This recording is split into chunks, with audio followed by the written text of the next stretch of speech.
नमस्कार दोस्तों, आप देखना शुरू कर चुके हैं CSC संसार। आपका बहुत बहुत स्वागत है। टेलीग्राम और व्हाट्सएप पर अपना ग्रुप है CPLO परिवार। दोस्तों, सबसे पहले तो आस्को अर्बन या फिर CPLO अर्बन आप बोल सकते हैं, उसके लिए एडमिट कार्ड आए हुए हैं। वो एडमिट कार्ड आप डाउनलोड कर लें। 9 जून को जो पेपर है संडे को यानी कल को, उसके लिए आपका एडमिट कार्ड आ चुका है, वो डाउनलोड कर लें। जिस भी भाई बहन ने फार्म भरा था, बहुत सारे LC भाई बहनों ने भी ये फॉर्म अप्लाई किया हुआ है। LC भाई CPLO बनना चाहते हैं, उनके लिए खास मौका था ये। तो ये फार्म भरा हुआ, तो एडमिट कार्ड डाउनलोड कर लें सबसे पहले। तो आप बात करते हैं फिर CPLO की। इसके लिए वेबसाइट बता देता हूँ, dcrustasco.in वेबसाइट है इसकी। dcrustasco.in जैसे ही लिखेंगे आप, ये विंडो आपको सामने आ जाएगी। फीस कटवाते समय आपको जो एप्लीकेशन नंबर मिला था, वो एप्लीकेशन नंबर ऊपर डाल दें। उसके बाद मोबाइल नंबर और ये कैप्चा, सिंपल सा प्रोसेस है। ये डाल के आप एडमिट कार्ड डाउनलोड कर सकते हैं। अब बात कर लें CPLO और LC की। CPLO LC फैमिली ID का कैंप लगना है। 14 से 22 तारीख तक कैंप चलेगा। कैंप की बात कर लेते हैं दोस्तों। कैंप की बात करेंगे उससे पहले ये छोटी सी वीडियो देख लो आप। युवा गांव के लोग नहीं क्या बोल रहे हैं मंत्री साहब? हर कोई कंप्यूटर और हर कोई मोबाइल नहीं चला सकता, फिर भी सरकार ने ऑनलाइन हर चीज कर दी।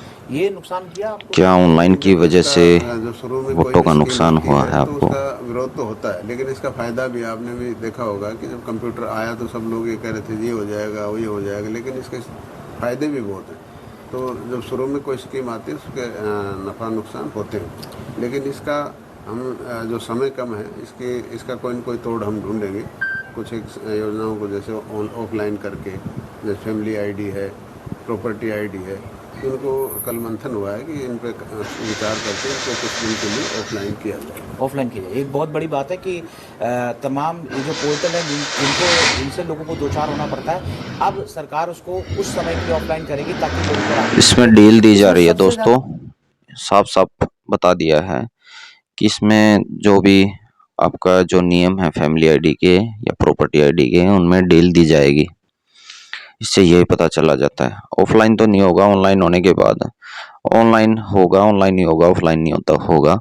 ऑनलाइन में क्या कर देंगे, उसके लिए थोड़ा सा 1-2 ऑप्शन और ऐड कर देंगे। उसके में थोड़ी सी छूट दी जाएगी, इनकम वगैरह कम करने के लिए या फिर फैमिली ID स्प्लिट करने के लिए। उसके अंदर थोड़ी बहुत छूट दे देंगे, जिससे राहत मिल सकती है। जब मिनिमम वेजेज की बात चलती है दोस्तों, तो मिनिमम वेजेज पर आजकल जो डिस्कस चल रहा है, ये वीडियो देख लो। उससे पहले ही ये काफी घूम रहा है ग्रुप्स वगैरह में। ये वीडियो कितनी है? 2022 में मिनिमम वेजेस कितनी है सिक्योरिटी गार्ड की? 7,000। कि आप मिनिमम वेजेज नहीं, आप से जाके कम मुकदमा कैसे दे लगाइए सकते हो आप मिनिमम किसी को? वेजेस एक्ट के अंतर्गत। 2022 में मिनिमम वेजेस 10,000 के ऊपर है। श्रीराम एसोसिएट्स के खिलाफ हम बोल रहे हैं मुकदमा दर्ज करने के लिए, यहाँ से जिन्होंने सर्टिफिकेट दिया है, क्योंकि मिनिमम वेजेस एक्ट का उल्लंघन कर रहे हैं ये। आप या तो पत्नी को 4,000 रुपए दे दीजिए या अपने कई भाई एम्प्लॉय के बहनों खिलाफ को लगता क्रिमिनल है केस कि दर्ज हमें करा केस दीजिए। कर बताइए देना क्या चाहिए मंजूर है इसके आपको? ऊपर। केस बनता है और केस हो भी जाएगा, लेकिन डर किस चीज का है, इस बारे में वकीलों से सलाह ली जा सकती है, या फिर ले रहे हैं कुछ भाई बहन, बातचीत कर रहे हैं जो किसी वकील से। और डिस्ट्रिक्ट लेवल पर इसका केस बनेगा नहीं, स्टेट लेवल पर इसका केस होगा, हाई कोर्ट में ही केस होगा भर्ती का। अगर होगा तो मिनिमम वेजेज वाला। और कोई तो प्रूफ वगैरह है नहीं इतना खास अपने पास। जो भी लेटर हैं अब तक के, वो कलेक्ट करके इकट्ठा कर लें तो अच्छा रहेगा, केस में काम आएंगे। अब मसला क्या है दोस्तों, केस करने से पहले मसला ये है, ना तो प्रॉपर सिटिंग हुई है अब तक। अगर एक बार सिटिंग हो जाती, प्रॉपर इक्विपमेंट मिल जाते, काम चालू हो जाता, सरकार को हम भी ये दिखा सकते हैं हम कितना काम कर सकते हैं और कितना काम करने वाले हैं। ना तो प्रॉपर सीटिंग हुई है, ना ही इक्विपमेंट मिले हैं अभी तक सारी जगह। कुछ जगह पर सुनने में आ रहा है कि सीटिंग भी हो गई है और सामान भी आ गया है, और बोला जा रहा है कि सरपंच ने ही सामान दिलाया है। BDPO ने लेटर जारी करने के बाद सरपंच फंड से इक्विपमेंट मिले हैं। इससे पहले, केस करने से पहले सीटिंग का दबाव बनाना अच्छा रहेगा, क्योंकि अभी पैर कच्चे हैं। थोड़े पैर जमने दो, उसके बाद केस किया जाए तो अच्छा होगा। और इतने रुपए में काम तो करने वाला कोई है नहीं, और ये हक बनता भी नहीं है 6,000 रुपये वाला कोई।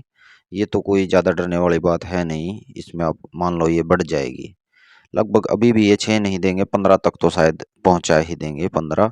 और सीपीएलओ की माने तो उसको चाहिए 20-25 हज़ार रुपये, जिस हिसाब की ये पोस्ट है 20 से 25 हज़ार के बीच में सैलरी होनी चाहिए और पीएफ वगैरह कटना चाहिए थोड़ा बहुत।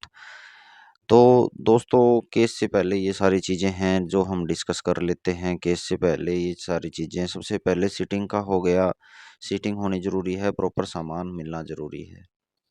ये सामान जो मिलेगा सरपंच फंड से मिलेगा, सरपंच आपको दिला के लाएगा, सीपीएलओ साथ में जाएगा, सामान आपको मिल जाएगा। सबसे पहले ये कर लो, आप सीटिंग कर लो, प्रॉपर बैठ जाओ, काम करना शुरू कर दो। रही बात कैंप की, बात कर लेते हैं। कैंप में क्या होगा, 14 से 22 तारीख तक जो कैंप चलेगा दोस्तों, कैंप में एक बात बताओ, कैंप में कैसे काम करोगे आप?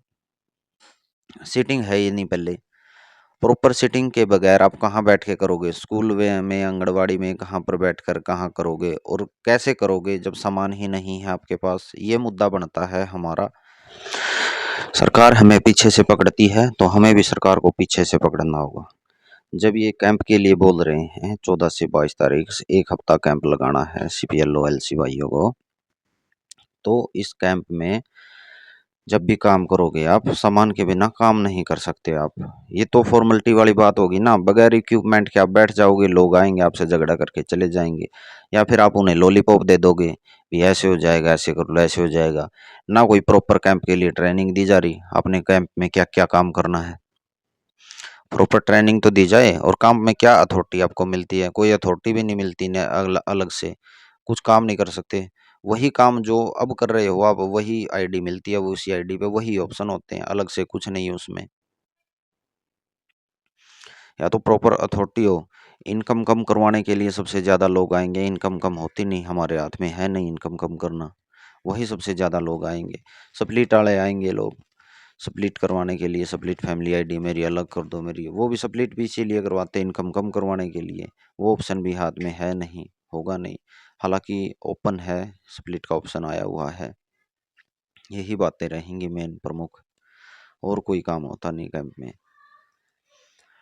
अब ये भाई बनती है बात यहाँ पे भी, आप दबाव बना सकते हैं, जैसे सरकार कैंप के लिए दबाव बनाएगी, ट्रेनिंग वगैरह देगी, और आप ट्रेनिंग में आप बोल सकते हैं कि सर आप लेटर जारी करवाओ, सरपंच को बोलो सामान लेके आएगा।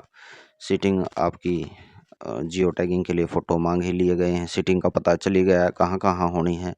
अब रहता है सामान का, कि सामान आना चाहिए, कंप्यूटर, प्रिंटर, इंटरनेट, वाईफाई, सारी चीज़ें। ठीक है, जब भी सामान आप लेने के लिए जाएं थोड़ा हैवी सिस्टम लेके आएँ भाई, उसके बाद में ये ना हो कि आप दुखी होते रहें, काम कुछ बने ही ना। थोड़ा हैवी सिस्टम लेकर आएँ। इसके लिए भी मेरे हिसाब से सरकार ने कुछ क्राइटेरिया बनाना चाहिए, या फिर टेंडर के द्वारा सभी को एक जैसा सामान मिल जाना चाहिए, एक जैसा सारी पंचायतों में। पता नहीं क्या सोच रहे हैं, इस पर सरकार की नज़र है भी या नहीं इन सभी कामों पर। देखते हैं भविष्य में क्या होता है क्या नहीं होता है। मेरा मानना तो यही है दोस्तों कि आप कैंप से पहले अपनी सीटिंग ले लें। कैंप लगाने से पहले आप अपनी जगह पर कैंप लगाएं, आपकी वैल्यू भी बनेगी, आपकी रेपुटेशन बढ़ेगी। आप कैंप लगाएं, प्रॉपर सीटिंग वाले स्थान पर आप कैंप लगाएं, ग्राम सचिवालय में कैंप लगाएं।